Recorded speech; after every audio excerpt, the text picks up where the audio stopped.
తమ ఉపాధిని దెబ్బతీసేలా ఉచిత బస్సు పథకం అమలుపై కూటమి ప్రభుత్వం ఏకపక్ష నిర్ణయం తీసుకుందని ఆటో యూనియన్ నాయకులు ఆగ్రహం వ్యక్తం చేస్తున్నారు. ఆటో యూనియన్లతో కనీసం చర్చించలేదంటున్నారు. ఆటోల ద్వారా ప్రభుత్వానికి పలు రకాలుగా ఆదాయం వస్తోందని, డ్రైవర్లకు ప్రత్యామ్నాయ ఉపాధి, ఆర్థిక సాయం వంటి వాటిపై మాట్లాడకపోవడం దారుణమని వాపోతున్నారు. ఈ నేపథ్యంలో తమను ఆదుకోవాలని కోరుతూ జిల్లాలోని ఆటో కార్మికులు ఆందోళన చేపడుతున్నారు. స్త్రీశక్తి పథకం పెట్టడం ద్వారాగా వీళ్ళ రాష్ట్రంలో ఉన్నటువంటి 26 లక్షల మంది ఆటో కార్మికుల తాలూకా రోజువారీ ఆదాయాలు పూర్తిగా కోల్పోయారు. చాలా ఇబ్బందులు పాలవుతున్నారు.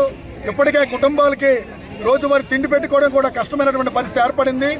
వీళ్ళ రాష్ట్ర ప్రభుత్వం స్త్రీశక్తి పథకం పెట్టడం మాకు అభ్యంతరం లేదు. కానీ తద్వారాగా కోల్పోయినటువంటి ఆదాయాలు కోల్పోయిన వర్గాలు ఏవైతే ఉన్నాయో వాళ్ళకి ఇమీడియట్గా సంక్షేమ పథకం ద్వారా తీసుకోవాలి.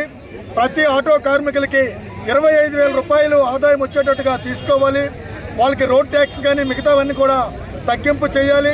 అదేవిధంగా ప్రత్యేకంగా ఆటో కార్మికులకి ప్రమాద బీమాని ప్రభుత్వమే ఒక సర్వే టీం వేసి గుర్తించి వాళ్ళకి కార్డులు ఇచ్చి వాళ్ళ కుటుంబాలకి భవిష్యత్తులో కూడా ప్రమాద బీమా నుండి, ఆరోగ్య బీమా నుండి ఆదుకోవాలని చెప్పేసి ఈ సందర్భంగా సిఐటిగా డిమాండ్ చేస్తున్నాం.